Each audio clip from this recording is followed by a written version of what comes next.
Welcome back to the Talking Hedge. I'm Josh Kincaid, and this is your Cannabis Business Podcast. Recently, we were in Portland for the Cannabis Science Conference, where we got to interview some folks. So without further ado. All right, okay, so we're walking around here at the Oregon Convention Center when we see our boss. Hey, boss, what are you doing?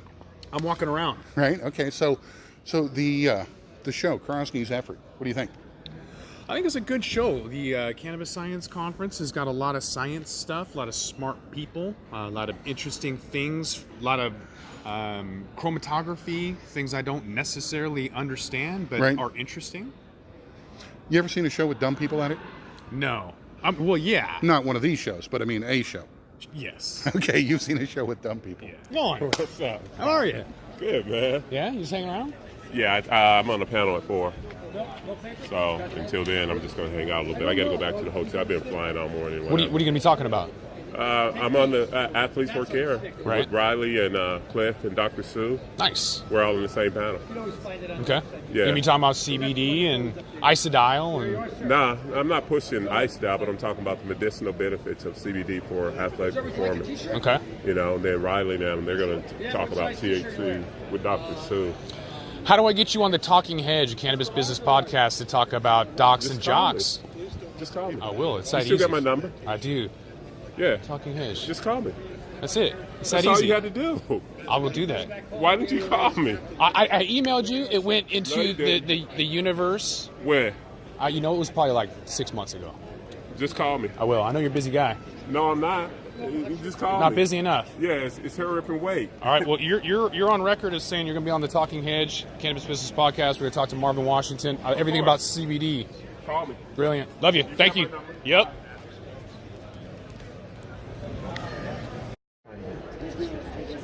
All right, we're still here at the Portland Cannabis Science Conference. I'm here with Wesley of GoFire. He has an meter dose vaporizer with smart app.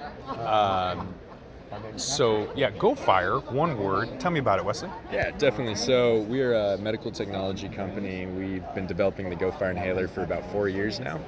And the whole idea is to allow the patient to actually control their dose in 2.5 milligram metered increments, and then track every experience with those different doses to learn over time which specific products and dose sizes work best for them, whether they need relief for anxiety, for sleep, for pain, you name it. And what's great is we're able to aggregate all this data anonymously, give it back to the community, so now patients can come on and see which products are best for pain, which products are best for sleep. And try to eliminate this guessing game, really, right? But the app is where everything kind of comes together. It's where the patient's able to track all the information, and that information is then given back to their doctor if they so choose. Doctors can monitor dose adherence, help their patient build a regimen. The product manufacturers get data back on the products that they're producing, like the edibles or the oils, and they can learn how their products actually work, which ailments people are using them for, and then reformulate to make better medicine, right? Third and biggest portal really is our clinical research portal, where we're running different studies with organizations like Colorado State University and Yale School of Medicine to understand really how this plant works, and to get to the day where we can actually prescribe specific dosing regimens. And so really where the inhaler is unique is the cartridge. And this is it's the GoFire Smart Cartridge is what we created. It's got a microchip on the back that holds the batch profile of the oil tested from the lab, and that's how the patient is able to understand exactly what they're putting into their body with each dose. Even more importantly, the cartridge does not contain a heating element. There's a lot of issues right now about product degradation, heavy metals leaching. We've solved all those problems. Our cartridges are made from FDA-approved materials. They're separated from the convection oven with a thermal barrier. So your last dose is exactly the same as the first, right? You're not reheating your product, you're not degrading the oil, and you're not coming into contact with any hazardous materials.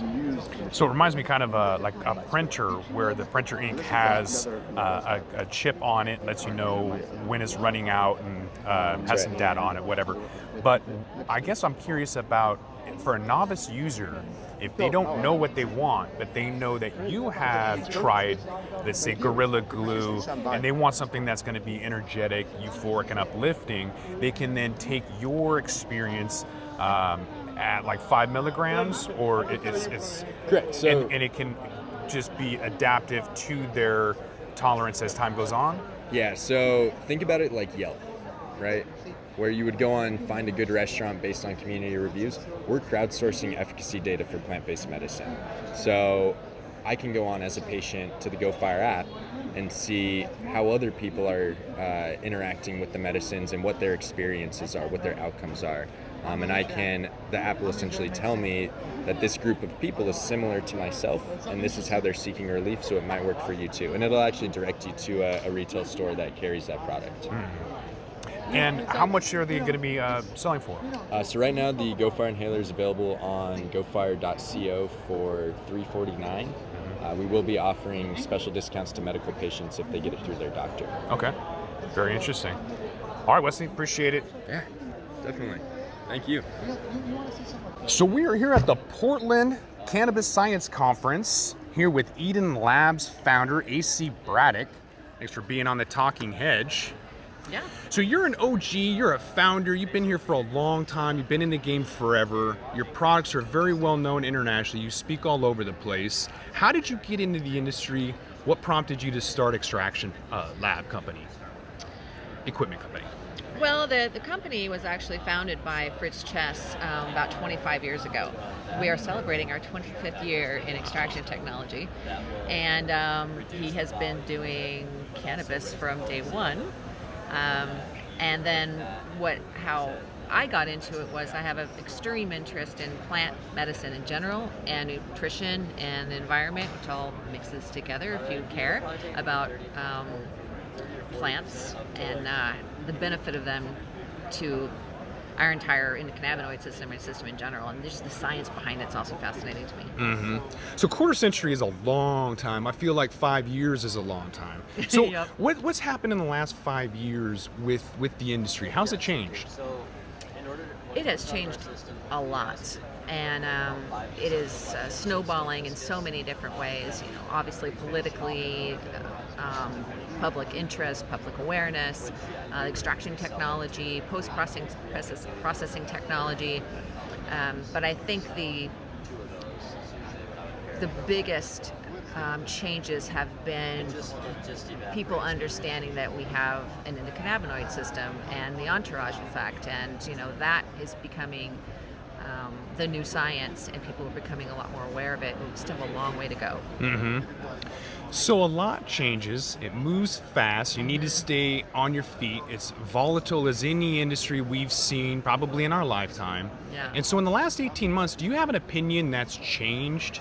Something you thought 18 months ago, and then now it's just gone 180 in the other direction. Like for me, I had said 2 years ago that cannabis branding didn't exist. That people were going into stores and saying, "I want the lowest price the lowest price with the highest THC," and they were given a brand. Now I feel like we're kind of coming full circle, and brands are a thing. So is there something in the industry that you had an opinion on 18 months or 2 years ago that has changed since? What has become apparent to me, which is disturbing, is that 5 years ago I thought we were on a pathway for knowledge and an educated consumer and really mission-driven brands that are a whole plant, and that the extraction community would understand all the components and what's important to put out there. And actually what has happened is it has gone the opposite. As all of these people are flooding in, they know almost nothing. And so where I thought I could start slowing down on education, it is now quadrupling and all of that I have to go do. So, I mean, they're putting CBD in Carl's Jr. burgers. I mean, it's crazy what's going on. And it's really and difficult. They have no idea why they're doing it. Right. When you have to educate and then sell, it's really difficult. I don't know how you do that effectively. How do you guys stay on top? How do you remain industry leaders? We have a strong passion for it. I mean, the founder of the company has always been into multiple different botanicals for health and well-being. I am as well. And all of it also has to do with social equity is huge, and marrying natural products and cannabis.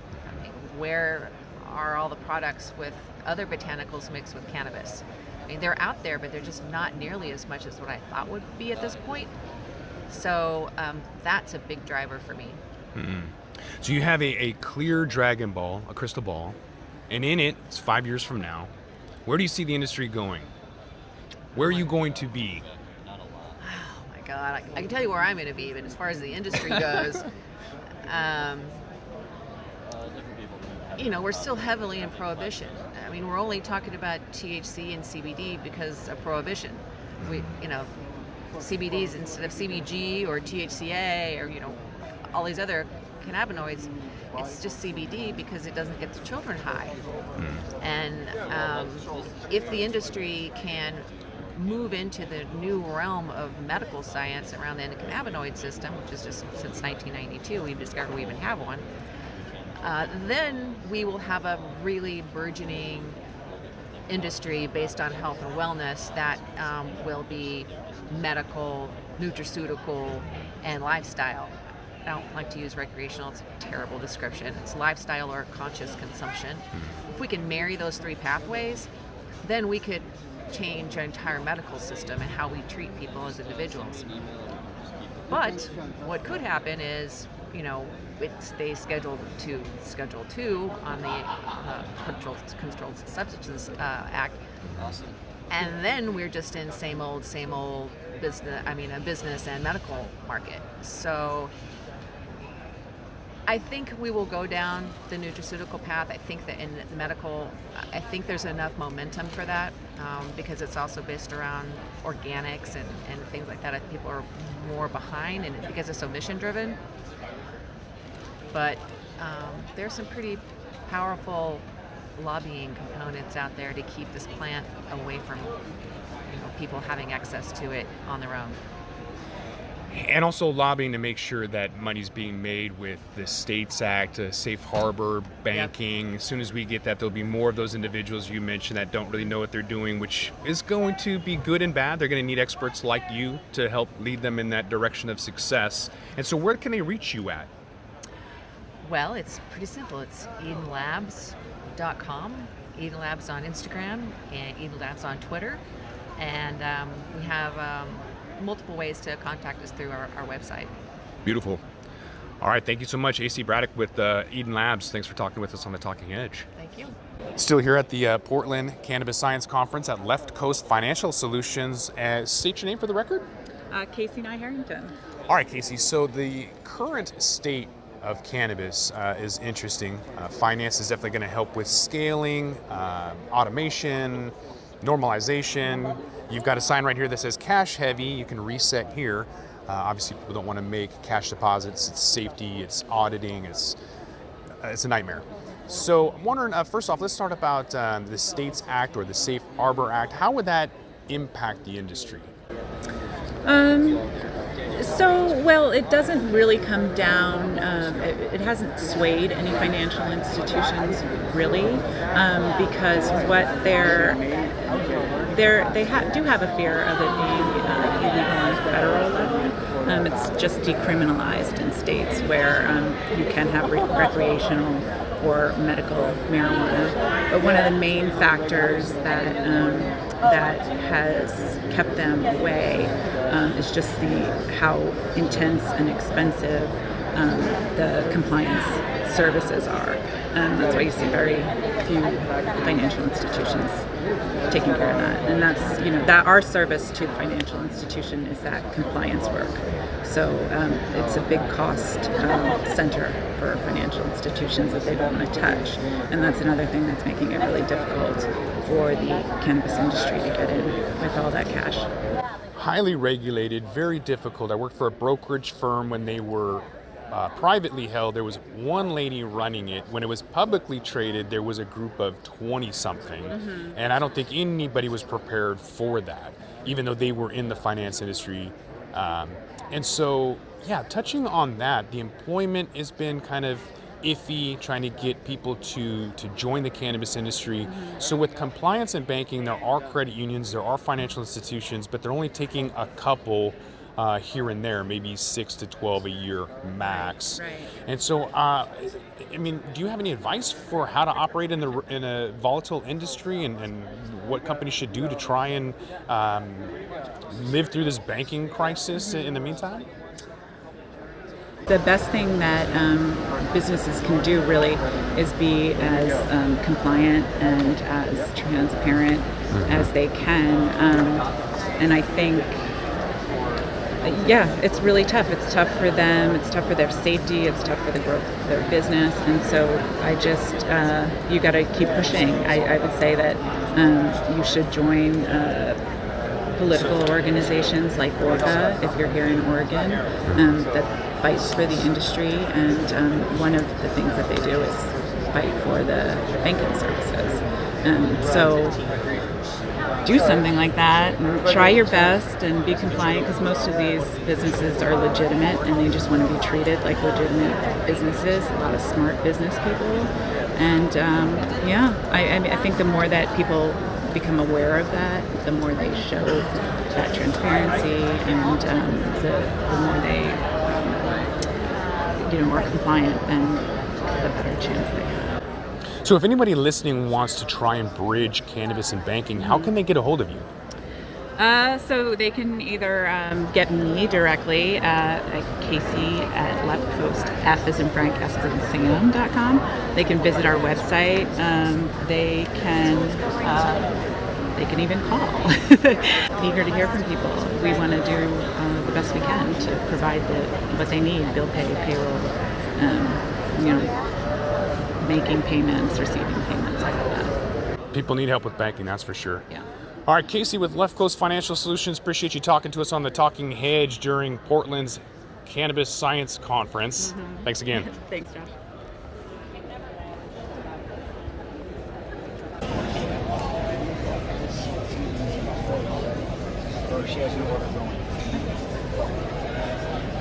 This is the Pulver Set 19 right here. Can you tell me a little bit about this? Okay, great. Thank you very much. Yes, sir. So we're on YouTube. I'm Josh with the Talking Hedge Cannabis Business Podcast. I've been recommending the Pulver Set 19 for pre-rolls, joints, and blunts because of the versatility of it. You can grind it, but rather than me talk about it, what makes this such a good grinder? Certainly. So this cutting mill from Fritsch has been around for 20 or 30 years. As we started working with the cannabis industry 5 or 6 years ago, really based on people finding us online and asking us if we could provide a better solution than kitchen blenders and leaf cutters and so forth. It's been a great opportunity for us to really improve this mill and make it optimal for a very sticky flower material. So some of the features that companies find very valuable for this milling system, you can see an example right here with the milled hop flowers, is that the P19 cutting mill gives very precise control over the particle size output. So you can see a very fine grind on the right-hand side in the micron range, which is ideal for supercritical CO2 extraction to maximize yield. Now, is it true that I might be able to double my yield because of this grinder?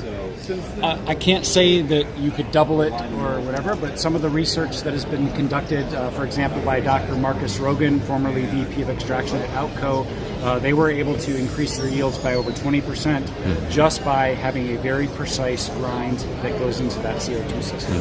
For ethanol-based systems or for pre-rolls, that's a very different particle size that's optimal for those. So this mill allows you to really make that adjustment and optimize for each of those applications. One of the other important things, because of the way this mill is designed, as material is fed into the mill, either by manually feeding it in or optionally, the entire system is connected to vacuum and the cyclone collector. When you turn on that vacuum, it pulls a very high airflow through the mill. So one can stand in front of a tote of material and just vacuum it into the system. So there's zero particulate loss into the environment.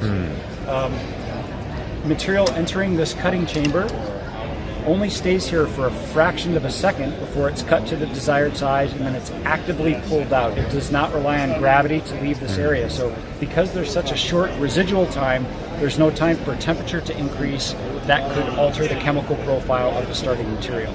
So when companies are making such a huge investment to create strains with particular profiles, particular chemistries, this mill does not affect that. And there are many mills out there that do not control temperature, and you're losing terpenes, so you can wave goodbye to the entourage effect. So this mill helps maintain that throughout the milling process. This is suitable for use in the food and pharmaceutical industry. It does have a hygienic design, and which is essential for GMP and GRAS, generally recognized as safe. So as companies get more professionalized and normalized and able to scale, this can meet all those needs. Yes, and you see that for sure. Any company that is setting up outside the United States, they are setting up as a pharmaceutical company. That's what they're going. And is this a Dutch-based system, or where are you guys located at, headquarters? So Fritsch is a 100-year-old family-owned business based in Germany with operations worldwide. This cutting mill is now in use, I believe, in 7 different countries around the world where cannabis is legal. One of the other things touching on GMP principles is the ease of cleaning and preventing cross-contamination in between batches. So this was really designed, without any tools. Very quickly, the entire mill opens up, all the components come out, and every single product contact surface can be very easily accessed and cleaned.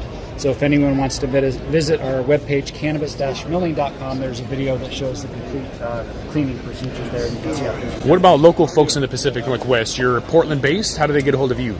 I am based in the beautiful city of Hood River, Oregon, out in the gorge. So I support the cannabis business all around the country, but certainly here in the Northwest, I'm available anytime.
All right, now we got lucky today. All right, so we're on the floor. We're hanging out with some new old friends. Your name for the record, sir? Raymond. All right, and you are? Jeff. All right, now wait a minute. We hung out yesterday. Yesterday you guys were nice and you looked pretty smart, but today you look smarter. So now how does that happen? What happened? I was surrounded by a whole bunch of technology. Right. Technology and smart people. And smart people that explain the technology Yeah, to me. Right. Yeah, so it was good. So this show, now have you guys ever done this show? I forgot. No. Okay, so this is your first time at this show. This is my first time. And are you going to come back? Definitely. I like that, okay. And then let's go over here and talk to him for a minute. Okay, so you've been here, you've been learning, right? Yeah. So what would you say is 1 or 2 things you learned? What would you learn? That I'm in way over my head. Right? It's a deep thing. It's one of the things that's interesting in small biz, right, is there's a deep end of the pool, but then you don't realize it's not 12 feet, it's, 77 feet or something, right? And you're like, oh my God, the deep end of the pool is deep, homie. Yeah, but also at the same time, you learn that even though it's a lot, I mean, there's so much knowledge out there. Everything's changing every day that we're still way ahead of most other people that are just starting out. 2 axioms, right? First, if it was easy, everybody would do it. Right? And the second thing is this, look, you haven't met me. Right? Mm-hmm. You don't know me. I'm gonna go bite my piece and take my chunk, right? Exactly. So I like that. So okay, so now yourself. Mm-hmm. Would you come back to this show? Would you come back? Oh yeah, definitely. I dig it. I came back 2 days in a row. Right. Yeah, right. I want some more. Right. I like that. All right. So okay, let's do this. So then what's the rest of the day hold for you guys? Just here on the show floor? You're going to go do some educational tracks? What's the rest of the day hold? There's a pediatric one at 1:30 I want to check out. Okay. We'll hit the rest of the floor, but I mean, it's just absorption at this point. You just got to absorb. Right? More. Okay. It's like being a tea bag, right? I got to steep. Yeah, definitely. Right. And what about for you? What are you going to do with the rest of your day? I'm going to pass out all these cards I got. I like it. I need one of your cards. All right. You know we get lucky. Okay. So we just wandered by our pal Woodrow. How are you doing today? I'm doing great. All right. So well, I'm having lots of fun. So now we're on the show floor. You look smarter. Now, yesterday you looked pretty smart, no doubt. But today you look smarter. How did that happen? I went and I talked to a lot of people. I checked out a lot of the different booths people had going on. I saw a lot of different shows, the presentations. Yeah? So you're putting the time in? Put the time in, kind of working the numbers game too, just trying to talk to as many people as I can. Yep. Learn as much as I can. I've kind of found that I picked the right track for myself. I'm much more of a cultivation person. Uh-huh. I figured that out over the course of yesterday, so I've aimed more towards trying to meet people in that respect, and I've had a lot of success in that, got a lot of good advice. Wait a minute. So this sounds like, this show's being a successful show for you. I mean, you're obviously, you're hunting a gig, but at the same time, part of that is building relationships and finding a good gig, right? Yes, definitely. So let's remind everybody, what's a good gig for you? What would be a good gig? If I needed somebody smart on my team, what would be a good gig for you? I want to work in cultivation in the harvest aspect, but pretty much from seed to the end product. I want to create a product that's healthy, environmentally conscious, and is going to be able to be produced with the least amount of effort and expense. Right, required. Efficiency. Exactly. All right, now are you going to work hard? Oh yeah, of course. I like that. He's going to work hard. And you're going to work smart. Yes. I like that too. Okay.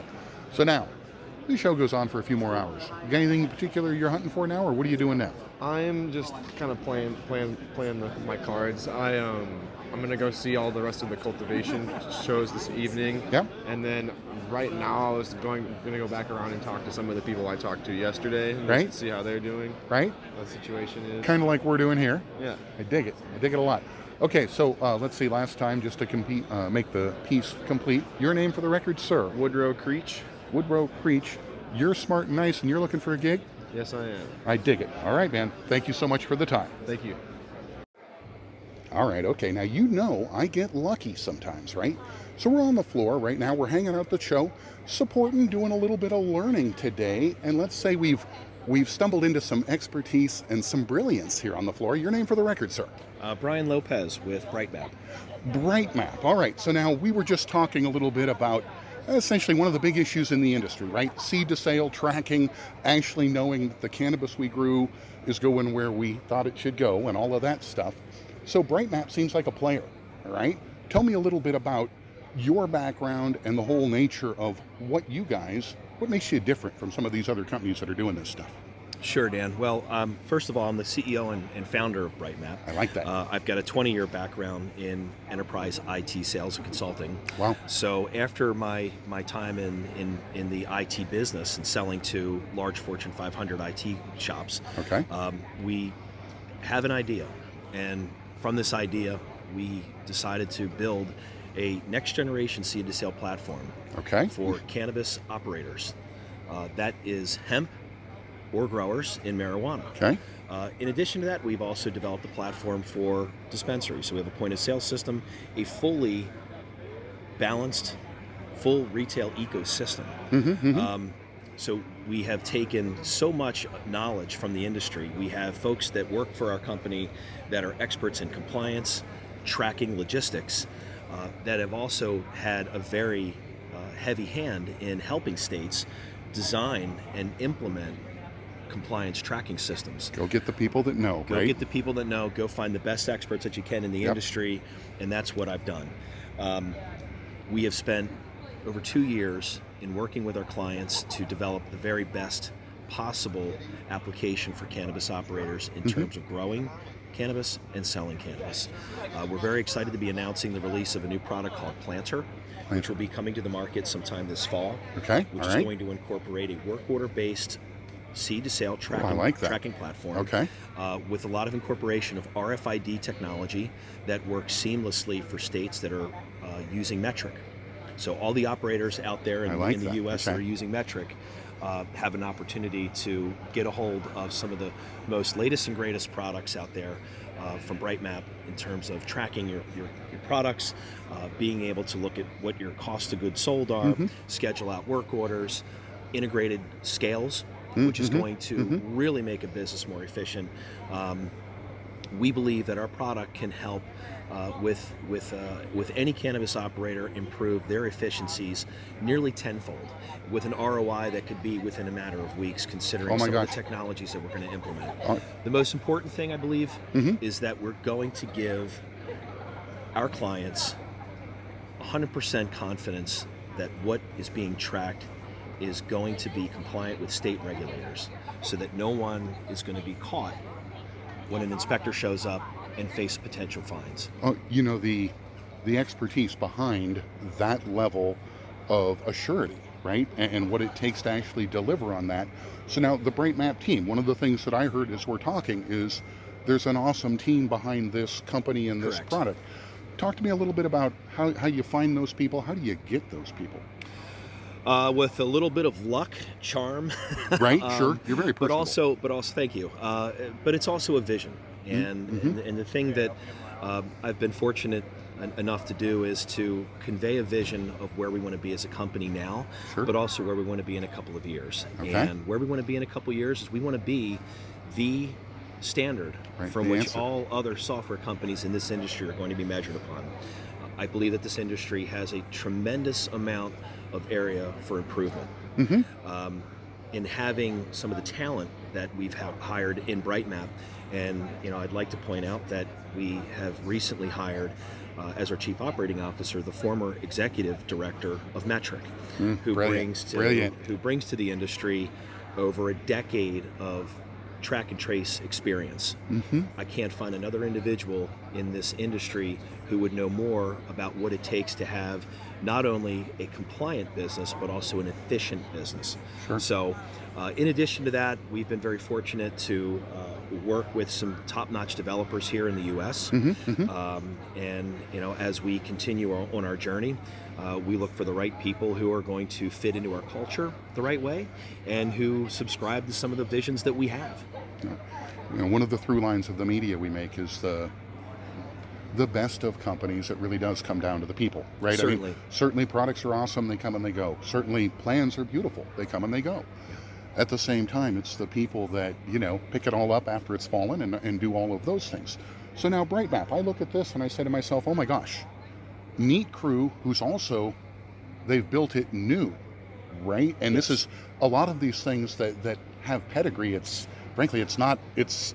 There's some bad history in this market space with regards to delivery and all of that stuff. So you seem neat, you seem crisp, and your own background seems really interesting.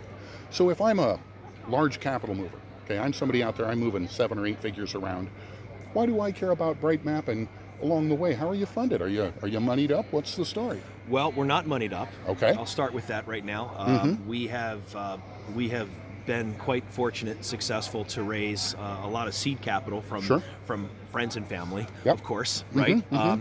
And we're really proud of the fact that with the money that we've raised, and we to date we reached a goal of 1.5 million in our seed round, and that was a recent press release that went out in May. And with that, we were able to build 2 platforms from the ground up. All right. This took a lot of what I'll call a lot of experimentation. We crashed and burned on many occasions. Late nights, early mornings. Late nights, early mornings, sleepless nights. Yeah. Days that run together.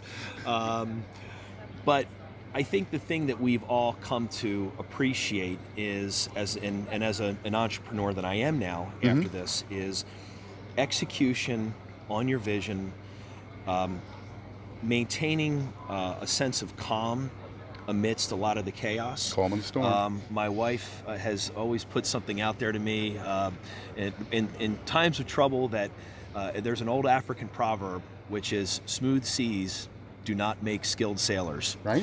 It's something that I have learned learned to live by in the last couple of years. So we've gone through a lot of challenges, but over the last several months, with the hiring of Scott and with some of the things that we've been able to do in terms of realizing some of the technology and actually being able to hold it and be tangible with it, it's a great feeling to know that we're getting somewhere now.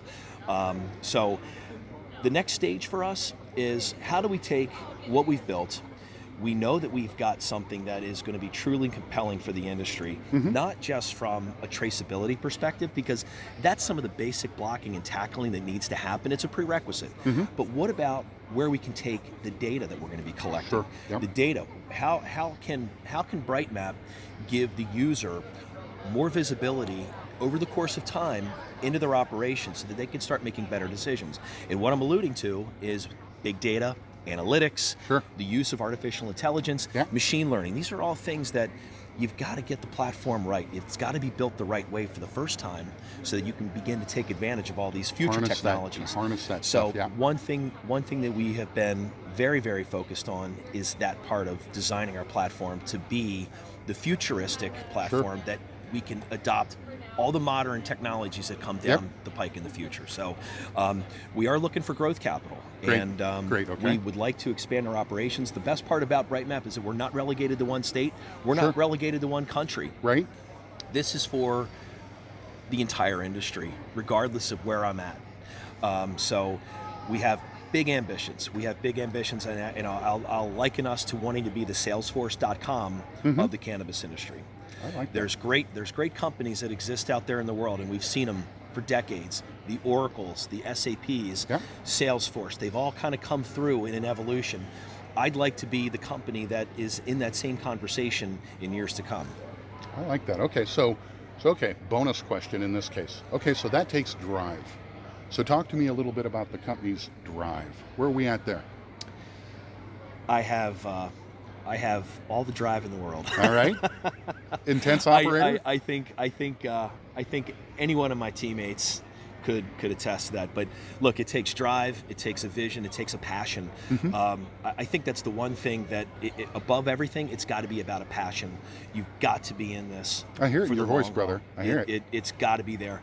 And if you have the passion and you're willing to go through the failures, and you'll have a lot of failures, and certainly we have.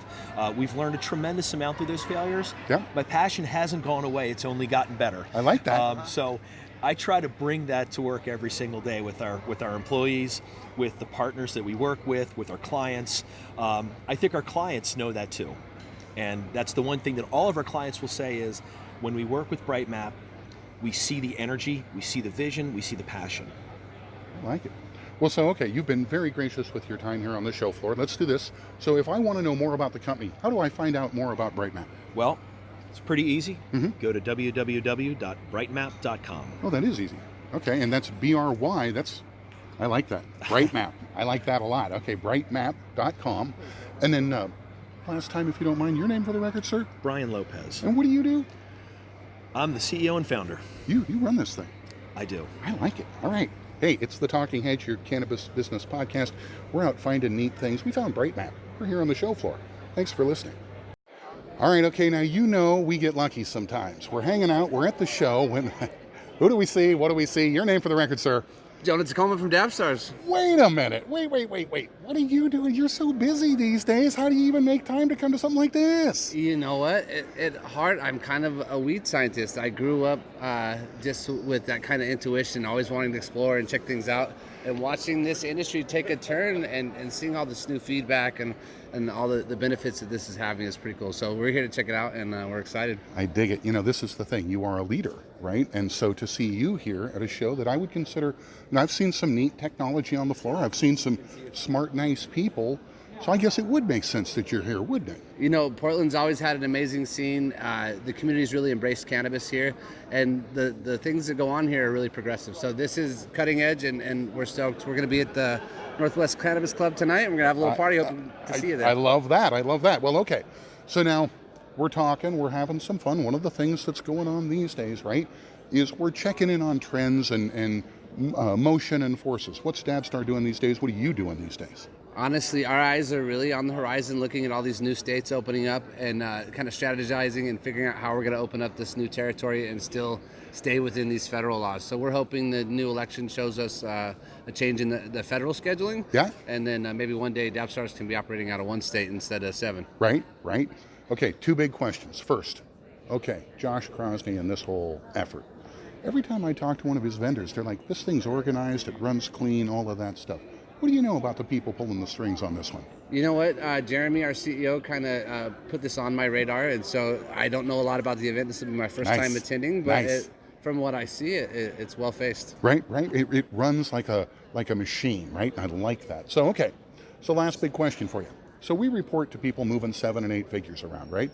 So if I'm moving 7 or 8 figures around, why do I care about DAPstar?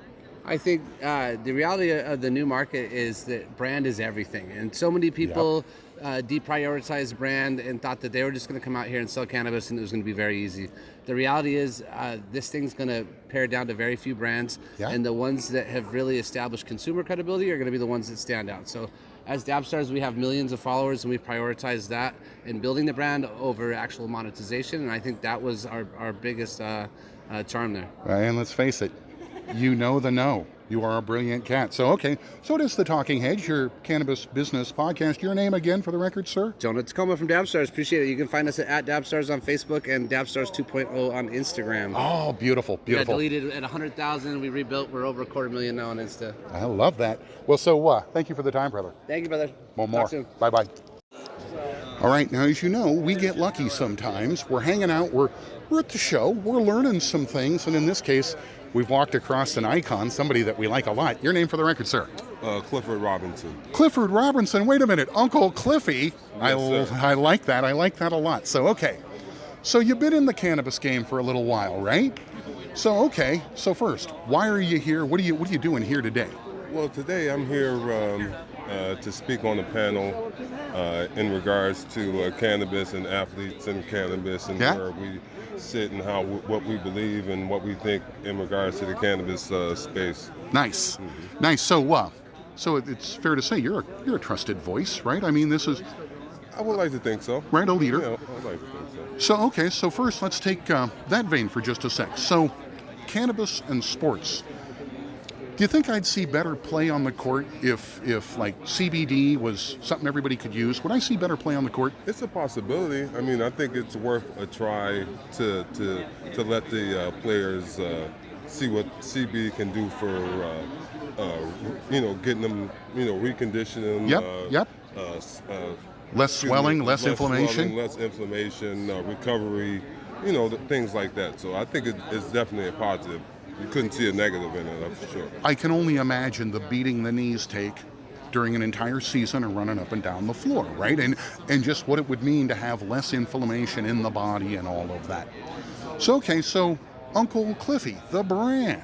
Okay, so what are you doing these days? What's going on in the biz? Well, right now we're focused on the advocacy side of things because over the last 3 years I've been dealing with some health issues Big time, myself. So I had a stroke, I had a tumor removed from my jaw, then I had to deal with lymphoma. So throughout the last 3 years, we've just been kind of focused on the advocacy side, keeping the brand name out there, and now that the hemp side of the CBD is so big, we're going to try to refocus and reconnect back with the brand right now. So I dig it a lot. Yeah, so I travel the country basically reporting on the CBD and the wellness space to people who are moving a lot of capital around. So okay, let's say I was moving 7 or 8 figures around, right? I'm an investor at some level.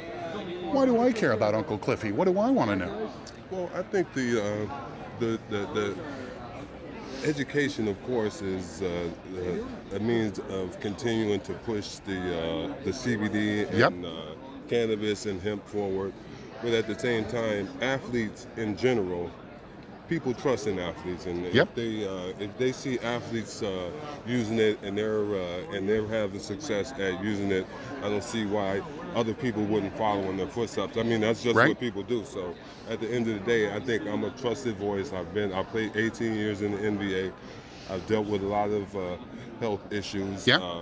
I've still continued to be involved with the space. CBD has still continued to help me with my anxiety and my inflammation and all those kind of things. So at the end of the day, I think I'm a trusted voice.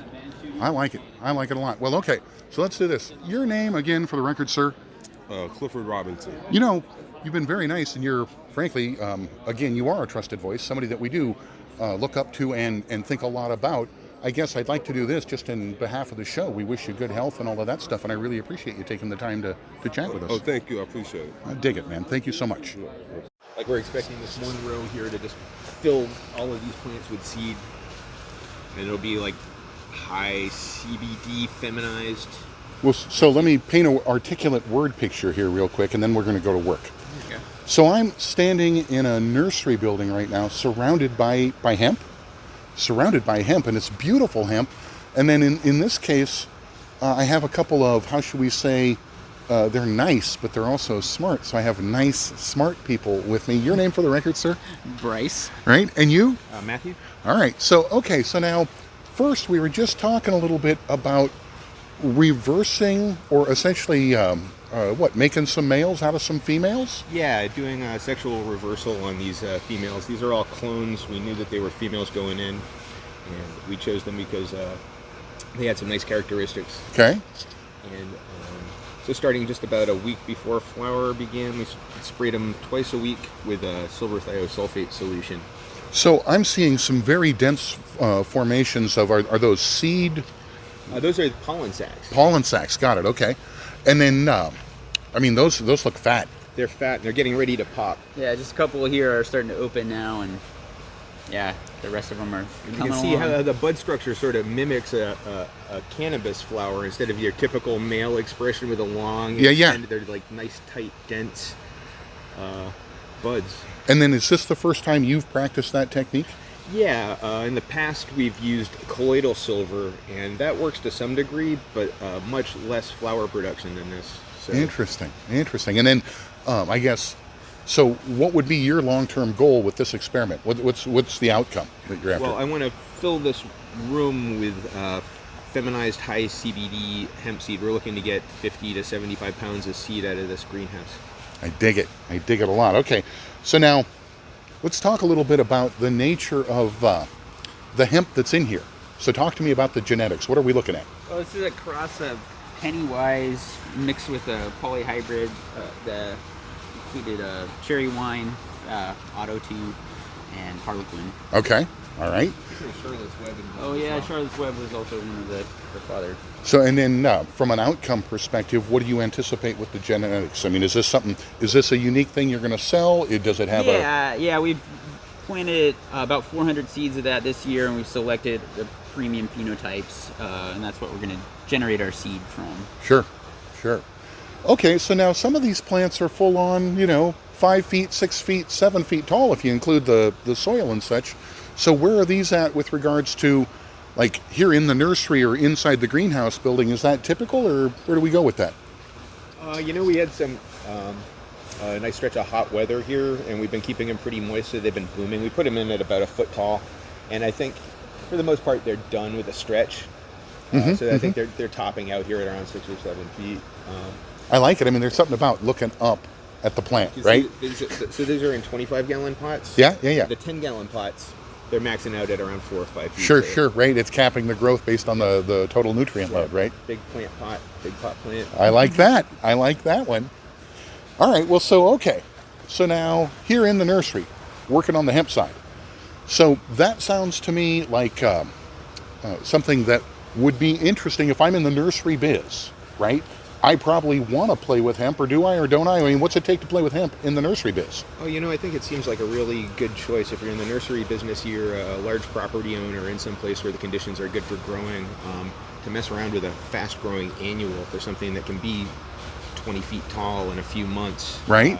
You can get a return on your investment in a matter of months instead of 5 or 7 years.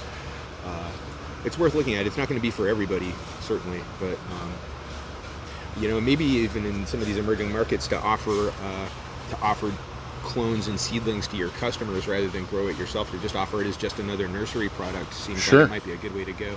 Interesting. And if you can make that infrastructure with hemp, if we look at federal legalization, then to be able to roll out the desired standard THC cannabis genetics to your same customers is not an impossible dream. Right. And then I guess last big note is in terms of dreaming.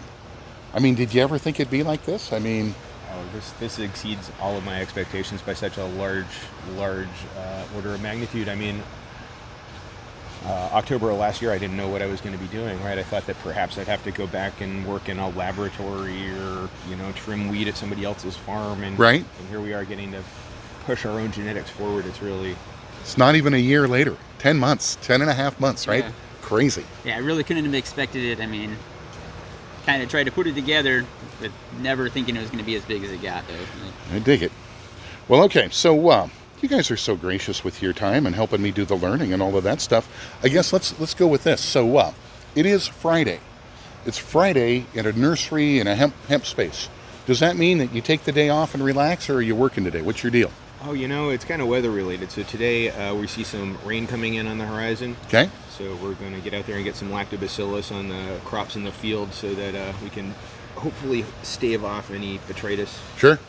Lactobacillus for the win. Yeah. I dig it. We also got some seeds to harvest in another field, so I want to get those down too before the rains hit. So. Jeez, I'm stopping the wheel of progress. All right. So it is Dan with the Talking Hedge, your cannabis business podcast. Fellas, I appreciate the brain cycles. I appreciate getting a chance to be one with the plants this morning. How nice. It's always a pleasure to see you, Dan. Yeah, I appreciate you coming by. I love you guys. All right. Okay. So now we're getting ready to wander off site. We're going to go do a little store sampling, right? We're going to go over and check out Oregon's finest. Yeah. What do you expect to find there? Hopefully some TJ's Organics. The nose on that is phenomenal. Some of the best strains out there. I'm hoping to get a live rosin cart with TJ's Organics because of their terpene profiles. Some of the best smelling flower I've ever had consistently. All right. You going to share? Maybe. All right. Okay. Well, and then are you coming back to the show later today? I'm going to be here till 6. Really? So you're going to be you're steeping like a tea bag? Yeah, my train doesn't leave till late. I've heard that about you. Yes, I have. All right. So it is the Talking Hedge, your cannabis business podcast. Your name for the record? Josh Kincaid. Okay. Josh is my boss, full disclosure. And in this case, you can tell we don't have any fun. So there you go. All right. So we just walked out of Oregon's finest. Okay. So first, did you transact? I did transact. All right. I bought a 1 gram cart, Gorilla Glue number 4 for a vape pen. And then I bought a very expensive cannabis cigar for about $90, which is about $300 cheaper than Washington. Damn. But still expensive. Right. So, okay. So that makes you qualified to answer the next question. How was your experience in the store?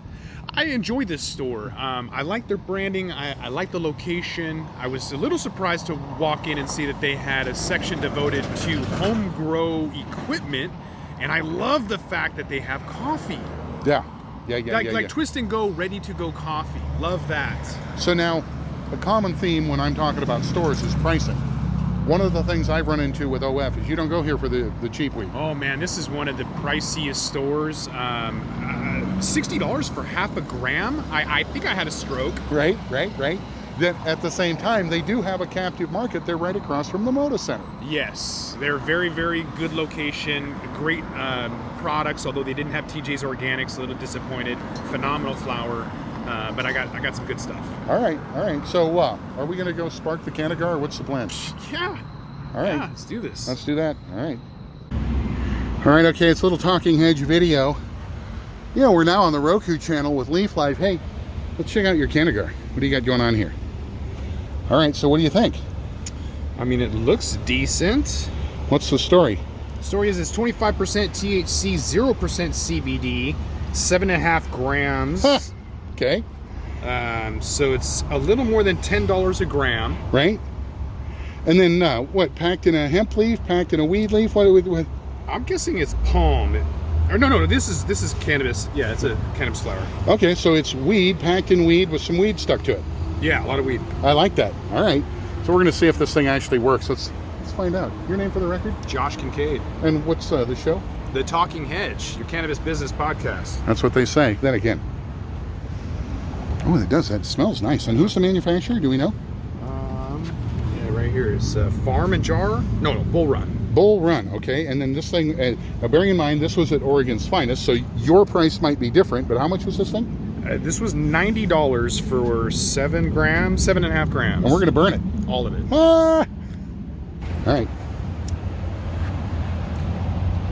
Now kids, don't do this at home, okay? It goes like this. Yeah, we're civilly disobedient sometimes. We are. As far as we're concerned, you should be able to, whenever, wherever.